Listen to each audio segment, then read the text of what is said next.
नमो नमः। भवतां सर्वेषां स्वागतम। विद्यार्थियों, आप सभी का स्वागत है संस्कृत कक्षा में।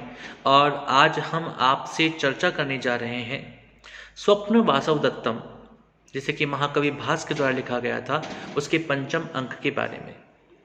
विद्यार्थियों, हमने अभी तक जो पंचम अंक में घटना पढ़ी थी उसमें हमने जाना था कि पद्मिनिका, मधुकरिका और विदूषक के बीच जो वार्तालाप होता है उसके द्वारा ये जानकारी प्राप्त होती है कि पद्मावती के सिर में वेदना हो रही है, उनको समुद्र गृह नाम के स्थान पर रखा गया है और एक तरफ से अवंतिका अर्थात माधवदत्ता को बुलाए जाने की बात हो रही है और दूसरी तरफ से राजा उदयन के को बुलाने के लिए वसंतक को खोजने की बात हो रही है। और वसंतक को जब ये मालूम पड़ता है कि इस प्रकार से पद्मावती के सिर में वेदना है तो वह राजा उदयन को इस बात की सूचना देता है और राजा उदयन जो है वे वसंतक के साथ में समुद्र गृह की ओर प्रस्थान करते हैं। इस घटना के कारण से और पद्मावती की शिरोवेदना की बात सुनकर के राजा उदयन दुखी हो जाते हैं और वे ऐसा चिंतन करते हैं कि कहीं जिस प्रकार से वासुदत्ता के साथ इस प्रकार की घटना घटी और वे अब मेरे साथ नहीं हैं, उनसे मैं अब विरहित हूँ, उनकी मृत्यु हो चुकी है, कहीं ऐसा ना हो कि पद्मावती के साथ भी ऐसे कोई घटना घट जाए। और वे दुखी भाव से पद्मावती की ओर आगे बढ़ते हैं। विदूषक कहते हैं समुद्र गृह नाम के स्थान पर पहुंच करके, इदम समुद्र गृहकम प्रविशतु भवान, हे महाराज ये समुद्र गृह है, प्रविशतु भवान आप इसमें प्रवेश करें। राजा कहते हैं पूर्वम प्रविश, हे वसंतक पहले आप प्रवेश करो। विदूषक कहते हैं भो तथा अविहा तिष्ठतु तिष्ठतु तावत भवान। जो विदूषक हैं वे प्रवेश करते हैं और प्रवेश करके जो उसका द्वार है उस द्वार पे ही रुक जाते हैं और द्वार पर रुककर कहते हैं भो तथा, अरे महाराज ठीक है जैसा आप कह रहे हैं। और जैसे ही वो एक कदम आगे बढ़ाता है उस द्वार के आगे की तरफ, तभी कहता है तिष्ठतु तिष्ठतु तावत भवान, हे महाराज आप रुकिए रुकिए, रुक जाइए, जरा ठहर जाइए। और वह महाराज को द्वार पर ही रोक देता है। जब वह महाराज को द्वार पर रोक देता है तो राजा पूछते हैं किमर्थम, क्या बात है, किस लिए?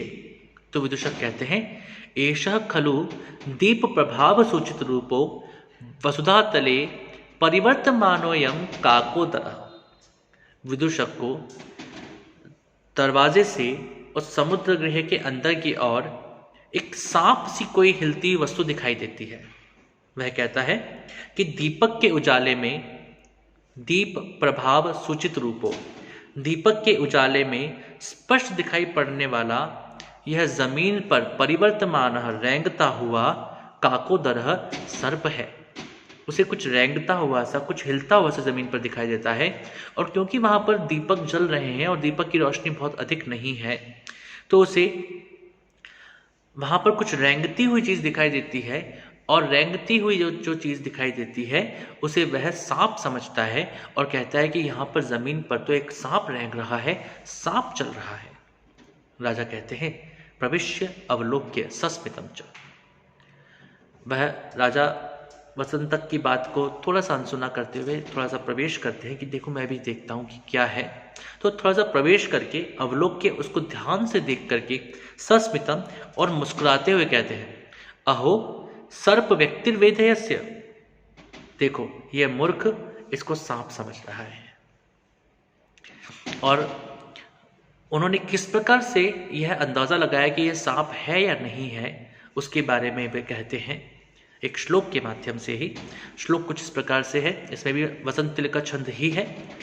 ऋज्वायताम ही मुख तोरण लोल मालाम भ्रष्टां क्षितौ त्वमवगच्छसि मूर्ख सर्पम् मन्दानिलेन निशिया परिवर्तमाना किंचित् करोति भुजगस्य विचेष्टितानि। वे कहते हैं त्वम ही ऋज्वायतां क्षितौ भ्रष्टां मुख तोरण लोलमालां सर्पम अवगच्छसि या निशि मंदानिलेन किंचित परिवर्तमाना भुजगस्य विचेष्टितानि करोति। वे कहते हैं कि तुम ऋज्वायताम, ऋजु और आयताम अर्थात सीधी और लंबी फैली हुई सी, क्षितौ इस पृथ्वी पर, इस धरा पर, उस जमीन पर, उस फर्श पर, भ्रष्टाम गिर करके आई हुई, गिरी हुई तो टूट करके गिर गई है, ऐसी मुख तोरण लोल माला, मुख्य द्वार पर लटकी हुई माला को, जो कि यहाँ पर मुख्य द्वार पर लटकी हुई थी और वह टूट गई और टूट करके हवा के साथ वह उस फर्श पर गिर पड़ी, ऐसी उस माला को सर्पम अवगच्छसि, सांप मान रहे हो, सांप कह रहे हो, या निशि मंदालिनेन, या निशि अर्थात इस रात्रि काल में, इस रात के समय में, क्योंकि यहाँ पर अंधकार सा भी है इसलिए मंदानिलेन, मंद अनिल, अनिल कहते हैं वायु को और मंद कहते हैं धीमी, तो धीमी हवा से, मंद हवा से, किंचित कुछ, परिवर्तमाना भूमि पर लौटती हुई, भूमि पर हिलती हुई, भुजगस्य सर्प की विचेष्टितानि चेष्टाओं को करोति कर रही है। सामान्य तौर पर हम भी कई बार देखते हैं कि कोई यदि ऐसा माला जैसी कोई चीज़ है या कोई रस्सी ऐसी चीज़ है, यदि वहाँ पर हवा चलती है थोड़ी सी, तो उस हवा के कारण से माला क्योंकि बहुत हल्की हो जाती है या सूख जाते हैं उसके फूल इत्यादि, तो वह माला जो होती है वह हल्की फुल्की हिलती हुई दिखाई देती है। ऐसा ही यहाँ पर भी हुआ। वसंतक ने जब उस समुद्र गृह में प्रवेश किया तो उसे फर्श पर गिरी हुई एक माला, जो कि सूखी हुई माला सी होगी, ऐसी कुछ चीज़ दिखाई दी, और क्योंकि वहाँ पर हवा चल रही है, मंद मंद हवा चल रही है, इसलिए वह माला भी धीमे धीमे हिल रही है, और इस कारण से हिलती हुई इस माला को देख करके उसने उसे सर्प समझा, सांप समझा। राजा उदयन अत्यंत चतुर भी हैं और वे किसी भी चीज़ के परीक्षण में अत्यधिक निपुण भी हैं, इसलिए जब राजा ने उसे ध्यान से देखा तो उन्होंने कहा कि हे मूर्ख, तुमने तो इसे सर्प मान लिया है, ये सर्प नहीं बल्कि एक माला है जो कि टूट करके गिर गई है, और हवा के कारण से, हल्की हल्की हवा के कारण से इस प्रकार से यह भुजग के समान, सर्प के समान हिलती हुई दिखाई दे रही है। विदूषक कहता है सुष्ठु भवान भणति, उसको ध्यान से देख करके कहता है हाँ हाँ महाराज, आप बिल्कुल सही कह रहे हैं, न खलु अयम काकोदरः, यह सांप नहीं है, तत्र भवति पद्मावती यह आगत्य निर्गता भवेत। और जब विदूषक ने और थोड़ा सा आसपास की जगहों को देखा तो विदूषक ने कहा ऐसा लगता है कि पद्मावती यहां पर आकर के चली गई है। राजा फिर कहते हैं वयस्य अनागतया भवितव्यम, हे मित्र, ऐसा भी हो सकता है कि अभी तक वे यहां पर आई ही नहीं हो। विदूषक कहता है कथम भगवान जानती, विदूषक पूछते हैं कि आप कैसे जानते हैं, आपको कैसे लग रहा है कि वे अभी तक यहाँ पर नहीं आई है।